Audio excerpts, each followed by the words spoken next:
Hey guys, and welcome to World of Warships with Blue. Today I've got a replay from my yesterday's random battles in the World of Warships.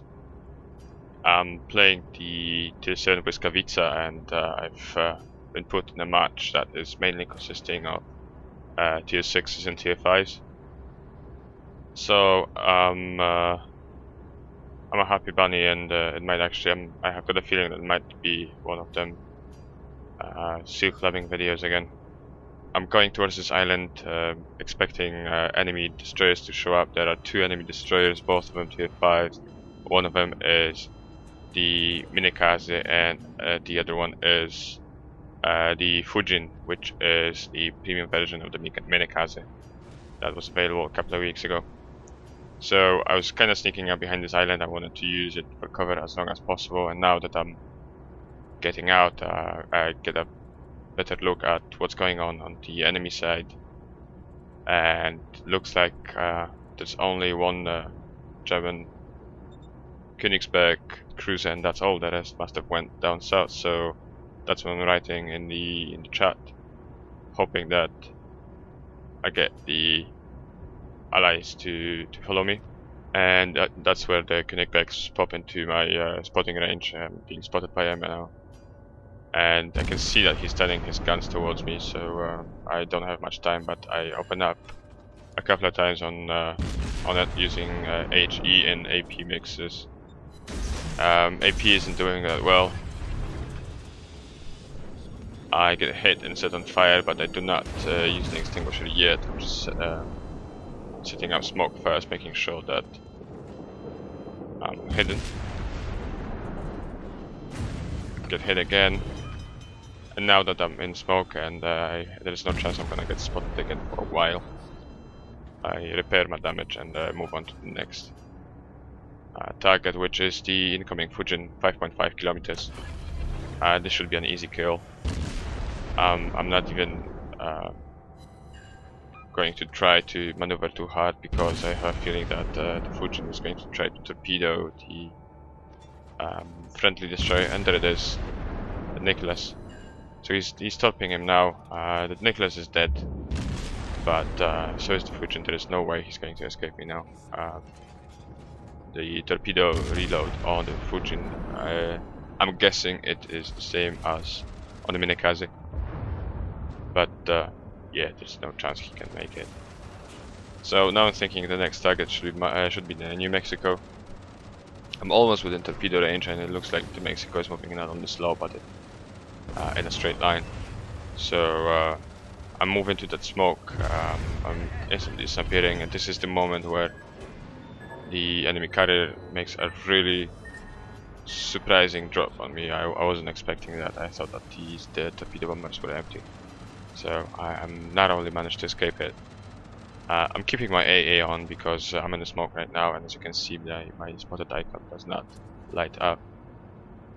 And this is where the Furutaka shows up, only 5 kilometers away. It's just perfect ground for me, perfect target. And since she's so close, I'm going to use my AP on the Furutaka as well, but at least as long as it's being spotted.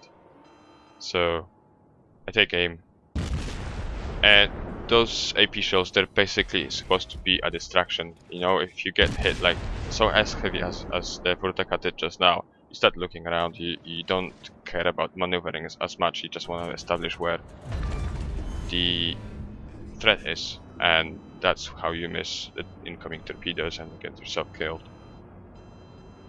Okay, so now with the Furutaka gone, I'm looking for other targets. I see that carrier in the north, but I mean, it is tempting, but that carrier is not going to make a big contribution to the enemy team's win. Not at this stage, at least. He must have already had an engagement with the friendly carrier. There must have been some kind of an exchange. Maybe he's low on planes already. So yeah, yeah, he's not a big threat. So I look at the map, and I see a cruiser coming in, moving in on the far side of the bigger island, of the two islands south to me. And the moment I spot him, I check it out. It's a Miyoko, and I take him as my next target. So I want to do this similar thing as with the Furutaka. The islands right in front of me. They provide a perfect cover. I can get really close, and as long as the bomber above the Miyoko is spotting it for me, I can move behind those islands and still use the prediction cone of the torpedo targeting cone to basically gauge the Miyoko's progress and know when I should be turning and preparing for attack. So I launched those torpedoes. The second one is a bit blind, but I remember exactly where it was. AP loaded again, and I want to do the same thing. Use the AP as a distraction and take the Miyoko out. So she eats 2 of my torpedoes. I actually mess up this volley. It's unbelievable. 2.5 kilometers, and I can't shoot it straight. And yeah, that's the Miyoko gun. So so far we've had a destroyer and 2 cruisers killed, and I'm close enough to the Nurnberg. I'm close enough to Nurnberg to open up on it, and I'm being spotted regardless of whether or not I'm shooting. So I see no point in withholding gunfire. I've got AP loaded. I was just doing basically an experiment. I feel like this particular match is going very well, so I can afford a little bit of experimenting, and I wanted to see how the Blyskawica's guns will work when engaging a cruiser from the front. So yeah, it's not bad actually. So I see that the German cruiser might be going through that gap, and I'm hoping that one of the torpedoes is going to survive this launch. 2 of them get stopped by the island. The third one, I think it goes through. Yeah, it does go through. And it makes the cruiser maneuver. As you can see, he's trying to avoid the torpedoes. He just avoided them now. So I'm looking at him, and I've still got AP loaded, and I see that he's continuing his turn, and I'm sure he's going to keep going. Now he gets a big hit, so basically I'm just waiting for the right moment. I shoot, and that's a next cruiser gone. So that's 3 cruisers so far. Okay, so now I'm still being spotted by the spotter plane of I think that was a Miyoko. I've switched to HE. I've only got big heavy hard targets ahead of me now. So I take the Kongo at aim, and basically my goal here is to set him on fire.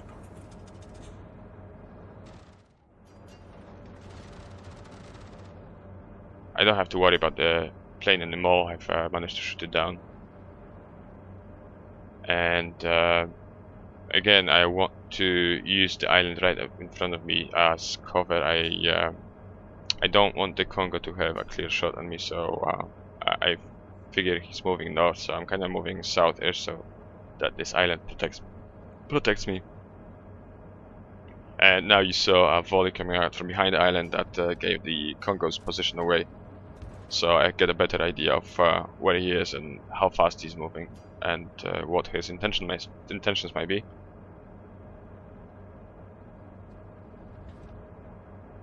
I set my guns to wait for me on the right side, as I'm expecting to be engaging the Kongo soon.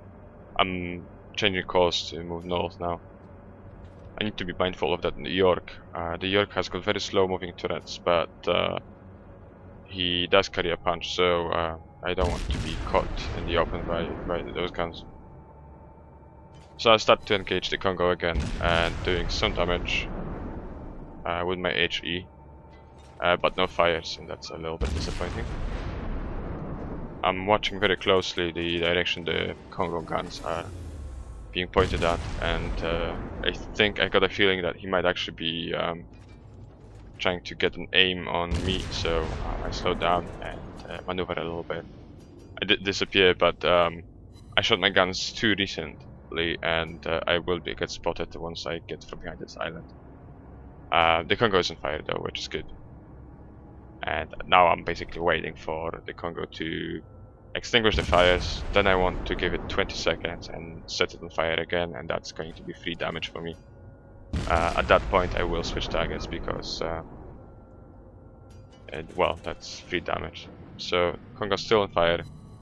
I managed to avoid its fire. I was waiting for it, and you know, the moment I saw the muzzle flashes, I basically slowed down and made a hard turn. So as you could see, I've set the Kongo on fire again, but as the Kongo was just using its damage control consumable and it was still active, the fire got put out very quickly, and I need to try again. But I see there's another battleship coming down from behind that island, and I cannot hang around here. I don't have enough health, and I believe it's a Nagato, and is it a Nagato? No, that's the no, it's another Kongo. So yeah, but anyway, it's a dangerous enough ship for me, so I'm moving away. I'm using the smoke screen basically to create a smoke screen for myself for all those ships to my right. I want them to be a bit more hesitant about approaching this direction, and smoke screen should actually achieve this. So I'm not spotting it anymore. I'm way beyond the spotting range of this destroyer, and I just moved into the cap. And the situation now is that the York is moving in on me, and I feel like he's going to try to make a move, and right now I'm contemplating whether or not I should quickly turn around and dive into that smoke and surprise the York from a really short distance. I open up on the York, which I'm still not sure. I should have held fire, but it seemed like the other ships were occupied, and I know that the Blyskawica guns can actually do a lot of damage to a cruiser, especially a cruiser that hasn't taken much fire damage so far in the game. So yeah, I'm taking torpedo solution on the York, just in case he was a complete idiot and he actually was sailing in a straight line. But now I see that there is a spotter airplane right above the torpedoes right now, so I'm pretty sure that the torpedoes have been spotted and will be spotted for the entirety of their run. So popping out from behind that island now that the York is maneuvering to avoid the torpedoes. And this position, he's toast again. I've got a really good shooting angle here at him. With HE, I'm doing a really short work of him, and that's the Confederate Ward, which is always a good addition to my post battle results. The York's on fire, and basically what I'm doing now is just a formality. He would have died anyway. So again, I'm really close to this Kongo, and it's one of the last 3 ships on the enemy team. So I'm sort of hiding, using these islands to hide myself. And I want to do the same thing. I want to torpedo the Kongo, but I don't want him to spot me, so I'm kind of maneuvering here, kind of bumping my the front of my ship against this cove, basically to avoid being spotted by the Kongo for as long as possible. I'm already out of smoke, so I can't hide, and I'm close enough to be spotted. So yeah, I even use the engine boost right now just to get myself a little bit of a kick, hide behind that cove a little bit faster. But now I notice that the Kongo is engaging somebody else with his guns, so it's going to be quite easy. I open up on the Kongo just to set it on fire and, you know, add to the damage. He eats 3 of my torpedoes from the first spread, and the first torpedo from the second one finishes it off. And well, I mean, you cannot get a more textbook of a kill than this. So that's 5 kills so far, and 7 torpedoes have hit the target. I'm quite proud of the 10 Citadel hits that I managed to score, and the moment I noticed that the other Kongo is engaging somebody to the north, I open up again to set the ship on fire, and my first volley does this. I'm really on low health, so I need to make sure that I only shoot when either both of the ships have already shot. I have 30-second windows before the shot, between the shots, or be far enough to be able to do some invisi firing, which is possible in the Blyskawica even without having the 5th captain's perk, the spotting perk. There's a really tight window, but you can't do this. So the Kongo's on fire, and I'm thinking maybe I should leave it to its devices and just let it burn. But this is where I noticed that it actually just extinguished the fire. So it's a shame. It's a really shame. I'm feeling a little bit greedy right now because the 1500 health points that the Kongo has, I know I can take it off. I can pick it off, and I could just bag myself another kill, which would be really good. I'm having a good game so far, and like I said, I'm getting a little bit greedy here. So I checked the guns on Nagato. He's engaging somebody else, and I open up on the Kongo. 2 minutes left till the end of the match. The first volley looks good, and I do score a hit, but no damage and no fire, unfortunately, which is really bad. The Kongo returns fire, and I'm still okay, but I slip up here. I should have looked at the Nagato's guns again, and this is where he kills me. And it's only a minute and 50 seconds left till the end of the match, and we have a huge point advantage. So I write in the chat to the Colorado player to just make him realize, in case he didn't, that all he needs to do is just survive to the end of the battle and we've won.